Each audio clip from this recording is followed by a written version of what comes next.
ಉತ್ಕರ್ಷ್ ಇಲ್ಲಿ ವಿರೋಧ ಪಕ್ಷಕ್ಕೆ ಏನಪ್ಪಾ ಅಂದ್ರೆ ಎರಡು ರೀತಿಯ ಮೈತ್ರಿ ಮಾಡ್ಕೋಬೇಕು. ನಿಕೇತ್ ಅವರೇ, ವಿರೋಧ ಪಕ್ಷದವರು ಒಂದು ಬಿಜೆಪಿ ಜೊತೆ ಮೈತ್ರಿ ಮಾಡ್ಕೋಬೇಕು ಫಸ್ಟ್, ಅದಾದ್ಮೇಲೆ ಬಿಜೆಪಿ ಜೆಡಿಎಸ್ ಜೊತೆ ಮೈತ್ರಿ ಮಾಡ್ಕೋಬೇಕು. ಈ ಎರಡು ಮೈತ್ರಿಯನ್ನ ನೀವು ಹೇಗೆ ನಿಭಾಯಿಸ್ತೀರಿ ಅಧಿವೇಶನದಲ್ಲಿ? ಸರ್ ಇಲ್ಲ, ಖಂಡಿತವಾಗ್ಲೂ ಸಮರ್ಥವಾಗಿ ನಾಳೆ ಅಧಿವೇಶನ ಶುರು ಆಗ್ತದೆ, ನಾವು ನಿಭಾಯಿಸ್ತೀವಿ. ಅದನ್ನು ಯಾವ ರೀತಿ ಸರ್ಕಾರ ನಿಕ್ಕಟ್ಟಿಗೆ ಸಿಲುಕಿಸ್ತೀವಿ. ಆದರೆ ಇಲ್ಲಿ ಬಹಳ ಪ್ರಮುಖವಾಗಿರ್ತಕ್ಕಂಥ ಅಂಶ ಏನು ಅಂತಂದ್ರೆ, ರಾಜ್ಯ ಸರ್ಕಾರ, ಇವತ್ತಿನ ರಾಜ್ಯ ಸರ್ಕಾರ ಸಂಪೂರ್ಣವಾಗಿ ದಿವಾಳಿ ಆಗಿರ್ತಕ್ಕಂಥದ್ದು. D K. Shivakumar has failed as an administrator initially. ನಿಮ್ಗೆ ಉದಾಹರಣೆ ಕೊಡಬೇಕು ಅಂತಂದ್ರೆ, ಇವಾಗ ನೋಡಿ, ಇವತ್ತು ಇನ್ನ ಅಧಿಕೃತವಾಗಿ ಎಲ್ಲೂ ಕೂಡ ನಮಗೆ ಮಾಹಿತಿ ಇಲ್ಲ, ಖಾತೆ ಹಂಚಿಕೆ ಆಗಿದೆ ಅನ್ನೋದನ್ನೇನೋ ಗೌರ್ಮೆಂಟ್ ಲೆಟರಲ್ಲಿ ಕಳಿಸ್ಕೊಟ್ಟಿದ್ದಾರೆ. ಈಗ ನಾಳೆ ಅಧಿವೇಶನದಲ್ಲಿ ಬರ್ತಕ್ಕಂಥ ಪ್ರಶ್ನೆಗಳನ್ನ ಸಮರ್ಥವಾಗಿ ಸಚಿವರು ಉತ್ತರ ಕೊಡಬೇಕು ಅಂತಂದ್ರೆ ಅವ್ರಿಗೆ ಏನು ಮಾಹಿತಿ ಇರುತ್ತೆ, what will be their preparation regarding the department ಅನ್ನುವಂಥದ್ದು ಒಂದು ಕಡೆ. ಆದರೆ ಎರಡನೇದೇನು ಅಂತಂದ್ರೆ, ಮಹಿಳೆಯರೇ ಇಲ್ಲದೆ ಇರತಕ್ಕಂಥ ಕ್ಯಾಬಿನೆಟ್. ನಾಳೆ ಮಹಿಳಾ ಇಲಾಖೆಯ ಬಗ್ಗೆ ಪ್ರಶ್ನೆ ಬಂತು ಅಥವಾ ಗೃಹಲಕ್ಷ್ಮಿ ಬಗ್ಗೆ ಪ್ರಶ್ನೆ ಮಾಡಿದಾಗ ಲಕ್ಷ್ಮೀ ಹೆಬ್ಬಾಳ್ಕರ್ ಸಚಿವರಾಗಿದ್ದಾಗೆ ಉತ್ತರ ಕೊಡೋಕ್ಕಾಗಿಲ್ಲ. ಈಗ ಯಾರು ಇಲ್ಲದೆ ಇರತಕ್ಕಂಥ ಅನುಪಸ್ಥಿತಿಯಲ್ಲಿ ಮಹಿಳಾ ಇಲಾಖೆಗೆ ಸಂಬಂಧಪಟ್ಟಂತ ಪ್ರಶ್ನೆಗಳನ್ನ ಯಾರು ಉತ್ತರ ಕೊಡ್ತಾರೆ? ನೋಡಿ, ಪ್ರಾಕ್ಟಿಕಲಿ ಡಿ.ಕೆ. ಶಿವಕುಮಾರ್ ಅವರು ಹೇಳ್ಬೋದು, ನಾನಿದ್ದೀನಲ್ಲ ಎಲ್ಲದಕ್ಕೂ ನಾನು ಕೊಡ್ತೀನಿ. ಖಂಡಿತವಾಗ್ಲೂ ಸಾಧ್ಯ ಇಲ್ಲ.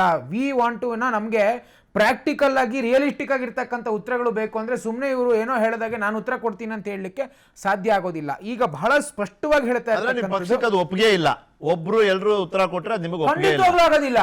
How can we expect sir? ಈಗ ನಾನೊಬ್ಬ ಏನಾಗುತ್ತೆ, ಇದನ್ನ ಕಾಂಗ್ರೆಸ್ ಕೇಳಿದ್ರೆ ಚಂದ, ಬಟ್ ಪತ್ರಕರ್ತನಾಗ ನಾನು ಕೇಳ್ಬೋದು, ಯಡಿಯೂರಪ್ಪನವ್ರು 55 ದಿನ ಇದ್ರಪ್ಪ, ಒನ್ ಮ್ಯಾನ್ ಕ್ಯಾಬಿನೆಟ್.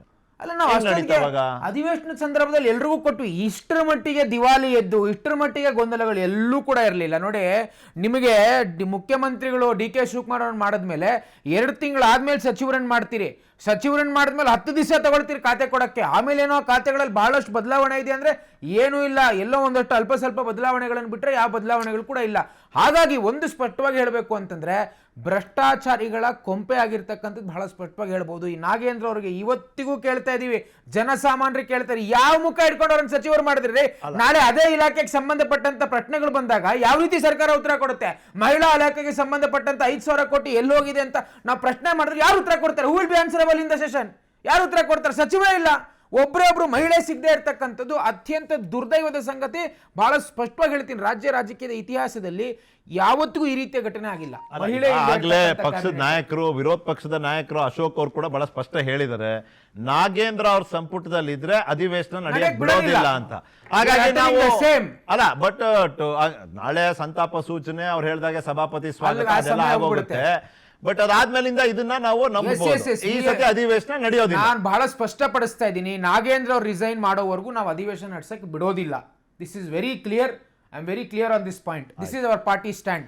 ಆಮೇಲೆ ಬಹಳ ಸ್ಪಷ್ಟವಾಗಿ ಹೇಳ್ತೀನಿ, ಭ್ರಷ್ಟಾಚಾರಿಗಳ ಕೂಟ ಈ ಸಚಿವ ಸಂಪುಟ, ಭ್ರಷ್ಟಾಚಾರಿಗಳ ಕೂಟ ಅಲ್ಲ. ಬಟ್ ಏನ್ ಗೊತ್ತಾಯ್ತು, ಎಲ್ಲಾದ್ರ ನಡುವೆ ನೀವು ನಿಮ್ ಪಕ್ಷದ ಒಳಗಡೆ ಹೆಂಗ್ ಮೈತ್ರಿ ಮಾಡ್ಕೋತೀರಿ ಅಂತ ಉತ್ತರ ಕೊಡಲಿಲ್ಲ. ಅದು ಮೈತ್ರಿ ನೋಡಿದೀವಲ್ಲ ಲಾಸ್ಟ್ ಟೈಮ್. ಆರ್ ಅಶೋಕ್ ಅವರು, ವಿಜೇಂದ್ರ ಅವರು ಅಥವಾ ಆರ್ ಅಶೋಕ್ ಅವರು ಬೇರೆ ನಾಯಕರು ಅವ್ರು ಮೈತ್ರಿ ಮಾಡ್ಕೋಬೇಕಲ್ಲ, ಆಂತರಿಕ ಒಂದು ಅವಶ್ಯಕತೆ ಇದೆ. ನಾವು ಬಹಳ ಸ್ಪಷ್ಟವಾಗಿ ಹೇಳಿದೀವಿ. ಮೊನ್ನೆ ಕೂಡ ನಮ್ಮ ನಾಯಕರು ಪ್ರೆಸ್ ಮೀಟ್ ಅನ್ನ ಮಾಡಿ, we are very clear, Nagendra resign ಮಾಡೋವರೆಗೂ ನಾವು ಅಧಿವೇಶನ ನಡೆಸಲಿಕ್ಕೆ ಬಿಡೋದಿಲ್ಲ. You are clear but you are not united. We are united. ಮೊನ್ನೆ ಕೂಡ ಆ ಬಿಡದಿ ಪಾದಯಾತ್ರೆ ಹಾಕಿಂತ ಮುಂಚೆ ಒಂದು ನಮ್ಮ ಸಮನ್ವಯ ಸಮಿತಿ ಸಭೆ ಕೂಡ ಆಯ್ತು. ಇದೆಲ್ಲವೂ ಚರ್ಚೆಗೆ ಬಂದಿದೆ. ಆ ಮೈತ್ರಿ ಬಗ್ಗೆ ಮಾತಾಡಿದ್ರೆ ಪ್ರಶ್ನೆ ಬೇರೆ ಆಗ್ಬಿಡ್ತದೆ. ನೋಡಿ